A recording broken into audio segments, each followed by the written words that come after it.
There is a shield that was secretly buffed with God of War Ragnarok's latest update, which gives players access to an awesome combo and playstyle you might not have tried before. Plus, there's more secret changes to discuss, and we wanted to highlight more amazing item combos you might not have heard about in this video. And we won't get into any spoilers for that, except for if you haven't finished your first visit to Vanaheim yet. If you've been enjoying God of War Ragnarok and the content here on the channel, then totally leave a like to help us out, subscribe for more content like this, and let's go. So the secret buff I mentioned is for the amazing Onslaught shield, which allows Kratos to bull rush an enemy and smash them with the shield. If you don't know where to get it or how to best use it, I highly recommend checking out our video on all shields in the game, which I'll leave a link to in the video description. What I didn't know at the time of making that video though is that if you have the Frost Awaken 2 skill unlocked, you can also charge your axe with ice during this charging animation. The game counts this as a sprint, meaning it's a fast charge too, thanks to the skill, so you can immediately follow up with a Frost Awakened attack after the initial shield charge. I recommend using the heavy charged attack, as the light one knocks an enemy back, but Frozen Ascent launches an enemy upwards, meaning you can juggle them in the air for even longer. So a very useful combo which was already available before the update, but what is new is that you can now also cancel the charge by either pressing R1 or R2 to directly chain into a sprint attack no matter what weapon you have equipped. So where the shield charge only launches an enemy on a longer charge, you can now also launch enemies after a short charge by cancelling into the heavy sprint attack from the blades. And if you'd rather knock enemies back and out of the way, the heavy sprint attack from the axe will do just that while also applying some frost damage. Credit to finding this goes to SMVR on Twitter. And in case you were wondering why this is better than simply sprinting, using the Onslaught shield's charge attack protects you from enemy attacks while running, so it's definitely a safer option. So if, like me, you enjoy running headfirst into danger, then the best shield for that playstyle just got even better and even more versatile. That's not the only shield that becomes better if you play it smart though, as another one of my favorites, the Shatterstar shield, can be greatly improved by equipping the Rund of Fortification. This one you get from handing in the crystalline fragments you find in the crater in Vanaheim at the Wishing Well. We also made a video on this, as you get the Fallen Stars armor set from it too, so I'll link to that video in the description. And there are timestamps in the video description there, so you can skip ahead to the part about the armor to find the crystals if you are missing any. The Rund of Fortification allows you to trigger a stun explosion on your next block or shield bash after holding up your guard for a while, which coincidentally is also exactly how you charge the Shatterstar shield to its max level to release a powerful concussive blast. It also takes pretty much the same amount of time to charge both items, about 4 to 5 seconds, and the difference in stun damage with the Rund of Fortification buff is really noticeable. If you're just using the shield by itself, a fully charged blast deals a quarter bar of stun damage to a Draugr. But with the Fortification buff active, the amount is increased to 3/4, so pretty much enough to stun it outright if you follow up with some regular punches. So if you are running any type of stun build, you should really consider this combination of items. Before we get into some more amazing item combos you might not have heard about, let's talk about more hidden update changes. Now this next one isn't really a secret, because the patch notes do list a change made to the demolition labor, which has you destroying these red pods. But as noted by Trez in our comments, the actual change that has been made is the fact that the gold tier now only requires you to break 40 of them, whereas before the update you needed to get 50. And while recording B-roll in Midgard for this video, I discovered something strange in the raider camps on the Lake of Nine. These are of course tied to the quest Animal Instincts that ends with a boss fight. So first, when going back to the camps after doing the mission, you would just see a few regular raiders that you could fight. But now after the update, I encountered the same boss with name and health bar from that quest again when going back to the same camp. The only place this guy doesn't spawn is the raider keep on the south side of the lake, but I was able to fight him again in the other 3 raider locations. After beating him once though, he doesn't show up at any of the other camps. And he even redrops the crafting material you need to craft the Hilt of Redeal, which unfortunately doesn't have a use if you've already made the relic. And while it is pretty nice that we get to refight a boss after defeating him during a quest, there's another change to enemy spawns that is a bit of bad news actually. And it has to do with a trick that we also used a lot over in Vanaheim. Before the update, you were able to respawn enemies in the crater area by switching the time of day, and considering pretty much no enemies return after you kill them, this was great for testing some endgame builds and abilities. But as you probably already have guessed, after the update, changing the time of day does not bring back defeated enemies. I even tried switching realms and then coming back, but to no avail. But of course, let us know if you found anything regarding this. Maybe it's just an issue on our end. If it is an issue for everyone, I'm kind of hoping that Sony Santa Monica avert this, as there are simply not a lot of enemies to fight anymore after beating the game, apart from the Niflheim and Muspelheim challenges of course. Let's keep our fingers crossed for a New Game Plus soon to change that, because there are a lot more fun item combinations that I would like to try out in a new playthrough. Sticking with shields, the Rund of Absorption you can buy from the blacksmith after visiting Muspelheim for the first time is really good. This one gives you permafrost and immolation charge on successful blocks or parries. And while blocking doesn't give you much, a parry actually adds a lot of charge to the meter on the bottom left of your screen. In order to buy this Rund of Absorption, you'll need Divine Ashes though, which can only be found in Muspelheim. But you want to complete some of the Crucible challenges there anyway, as these also reward you with pieces of the Undying Pyre's armor. With both the Waste and Bracers equipped, your permafrost and immolation gains are namely increased by 30%. And yes, that also stacks with the Rund I just mentioned. Which means that 3 consecutive parries are almost enough to fully charge the entire permafrost or immolation meter, so every attack after deals elemental damage on hit. Although consuming the buff with the upgraded version of the skill is of course even better, it gives you even more damage, and in case of the blades, more rage generation too. And if you're looking for a way to make your rage attacks even stronger, then you should definitely try out the Boon of Wrath. You get this one as a boss drop during the Reunion main story quest, and it gives a huge boost in damage to the Wrath Spartan rage attack, so the one where you perform a high damage attack. If you activate it with the Boon of Wrath active, you will detonate status effects on nearby enemies for a big chunk of damage. And then you still hit one enemy with a heavy attack, so it's great for bursting down tougher targets. And like I just mentioned, it has great synergy with the blades because the Furious Immolation skill allows you to generate more rage, but it can be made even better by equipping the Pommels of Burning Unity. These are actually a reward for delivering fragments to the well in Vanaheim too, so again watch that video in the description if you want to know how to find them. Equipping these will increase your burn buildup by 15%, and it increases your immolation charge if you hit a burning enemy. It's mostly the burn buildup that's nice, as we will be consuming any active burn charges with our rage, but equipping this item and then modding a specific attack to deal more elemental damage, like the Scorched Sweep that I really like, can make your elemental buildup much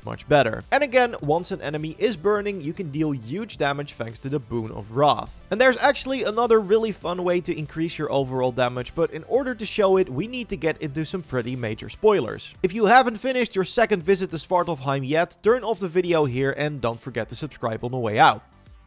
If you're still here, the item I want to talk about is the Seal of Runic Storm enchantment. You get this one as a reward from the Burning Skies mission, which starts in the sinkhole area of the crater. So just head right from where you enter and you will get there eventually. With this enchantment in your amulet, performing 3 different runic attacks in quick succession will trigger a storm of Bifrost to encircle Kratos, which means that you're constantly applying the Bifrost element to nearby enemies. So then your next hit on them will deal extra damage. The catch here is that it only works if these runic attacks are from 3 different weapons, so it only works if you have access to the Draupnir spear. But with that in hand, you can quickly swap between the spear, the axe and the blades to trigger this pretty strong effect that also lasts for a full 14 seconds. And I actually combined this with the items from my ranged build, so I'll leave a link to that video in the description so you can check what items you need. But because of the armor, the weapon attachments and the shield, we have a lot of points in the cooldown stat, which means we can pick some light runic attacks with very low cooldowns to trigger the Bifrost Storm as often as possible. Hell's Touch and Hades Retribution both have a cooldown of 24 seconds now, so very low. And then for the spear, I recommend the Thrust of 1,000 Soldiers, which has a cooldown of 31 seconds. Since the storm lasts for a full 14 seconds, this means you can pretty much have it up half of the time during any fight, which is really strong. If you have any more amazing item combos or secret changes that we missed, be sure to let us know in the comments. Subscribe for way more God of War Ragnarok videos, leave a like if you enjoyed this one, and if you want, you can watch our previous video with all the highlights from the 3.0 update. I will see you in the next one. Goodbye.